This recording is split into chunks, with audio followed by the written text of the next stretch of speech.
time just to see you smile as we live life for such a short while. But it can't be, you know how. Assalamu alaikum.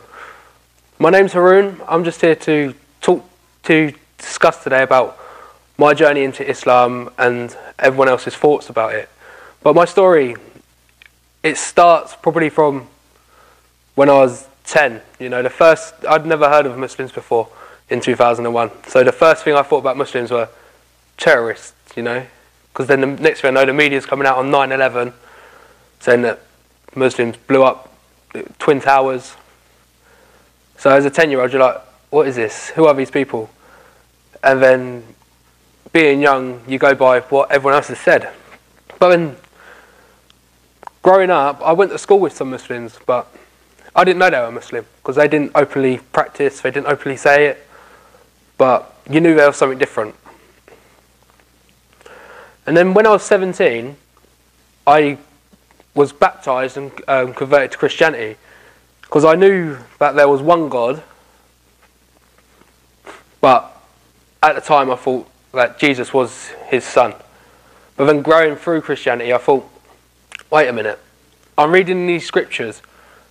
They say Jesus is the Son of God, yet in the scriptures it says that God has no significant other, and no children and no spouse.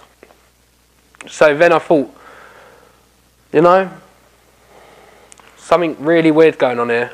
So I lost all faith because I couldn't understand it. I didn't understand how people were idolising a man who they called God, yet God said that you can't idolise a person because I'm the one creator.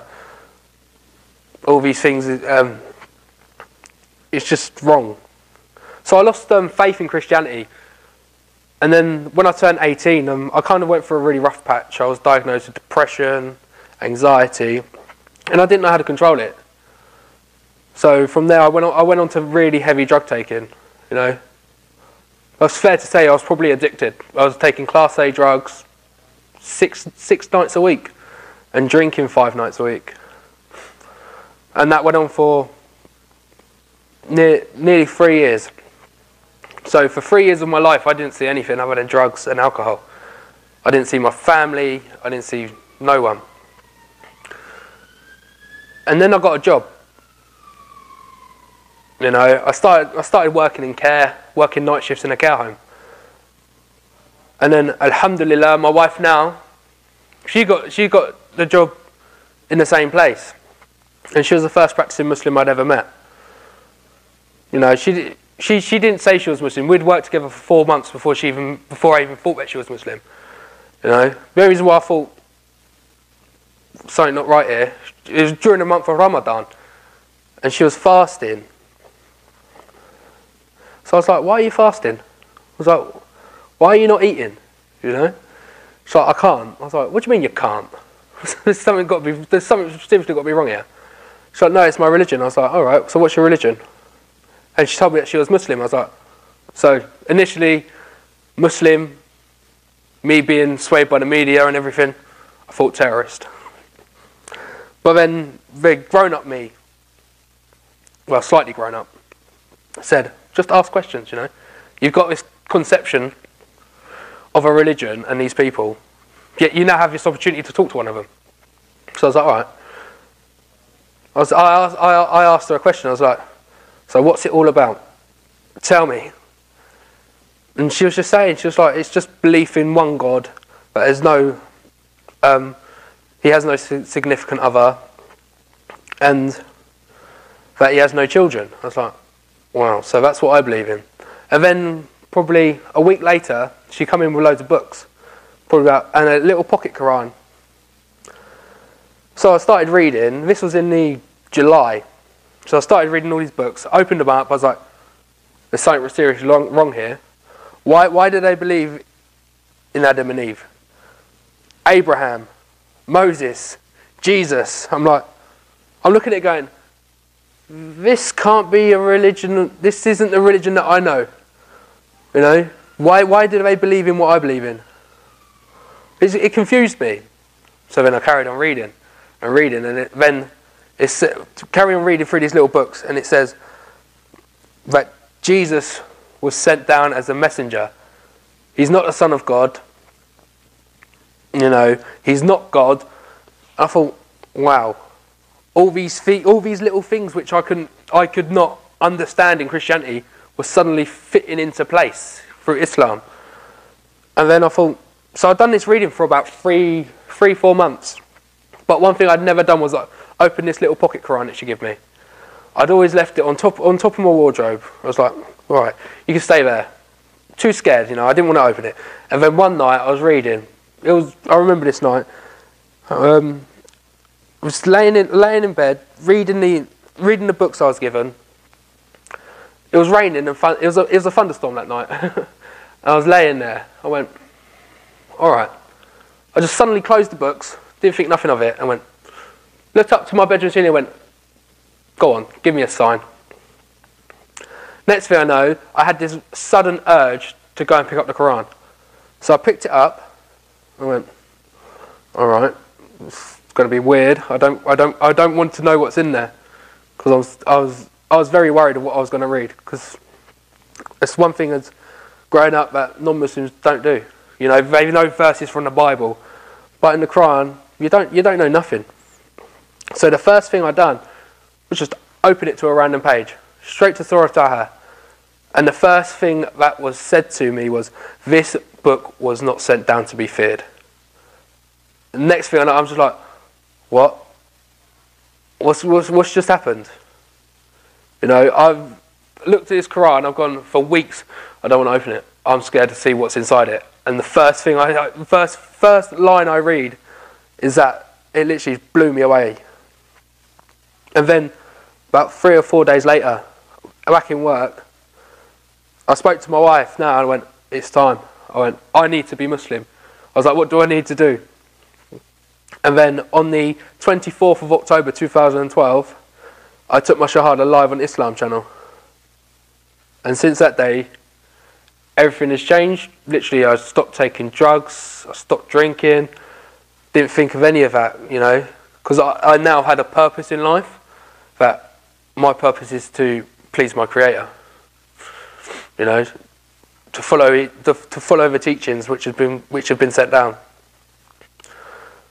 But then come another hurdle in my life. How are people going to take it? What's my mum going to think? What's my twin brother going to think? I was probably Muslim for nearly a month, and I was sitting in the lounge with my mum one day. You know, she's cooking bacon sandwiches, and she's like, "Do you want one?" I'm like, "No, not really." She's like, "All right." A couple of days passed. She's seen that I'm changing, and then she asked me. She goes, "There's something different about you." I was like, what do you think?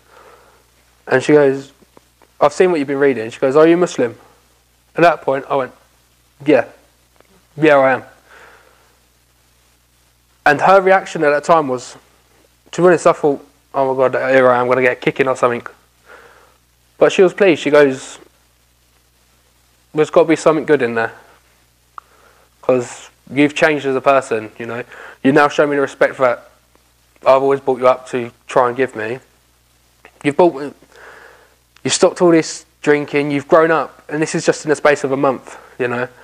You've grown up.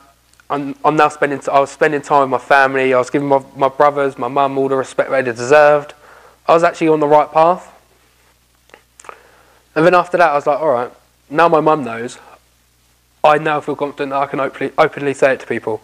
You know, I'm going into work and everything, I'm like, they're like cooking food, they're like, do you want anything? I'm like, no, why not? I'm Muslim, so I can't.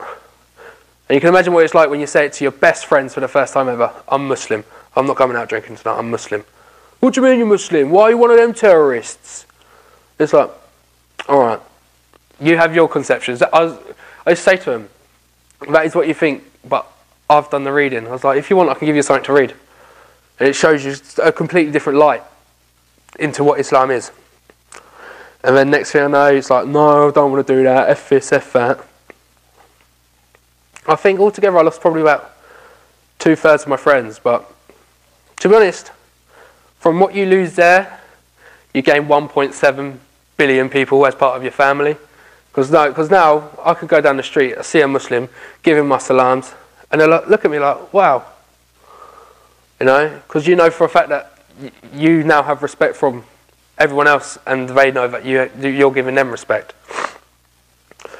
But also, the town that I'm from, it's very much a small Muslim community.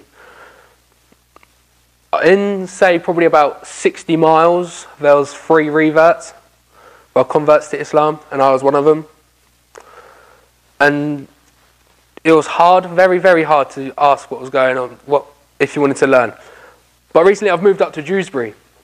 Alhamdulillah, I've come, literally I feel like I'm part of a family. I feel properly that I'm part of a family, man. Because you've got people which have gone through what I've been through. And they know that if you've got questions, you're not going to sound silly. You know, it's like today, Muhammad Amin, Alhamdulillah, he's been teaching me Arabic. You know, yesterday, last night I didn't even know my Arabic alphabet, and today I read a whole page in the Quran in Arabic. You know, that's what we have now. We have a brotherhood and sisterhood. Do you know what I mean? We can relax. We know that we're not being judged for anything which we do. If we make a mistake, people just get on with it. We're like, all right, let's try that again. You know, I don't feel like there's anyone judging me now in Islam. You know, other than the people from my past. But the way I look at it now, that was then, this is now. I'll give up time just to see you smile as we live life for such a short while. But it can't be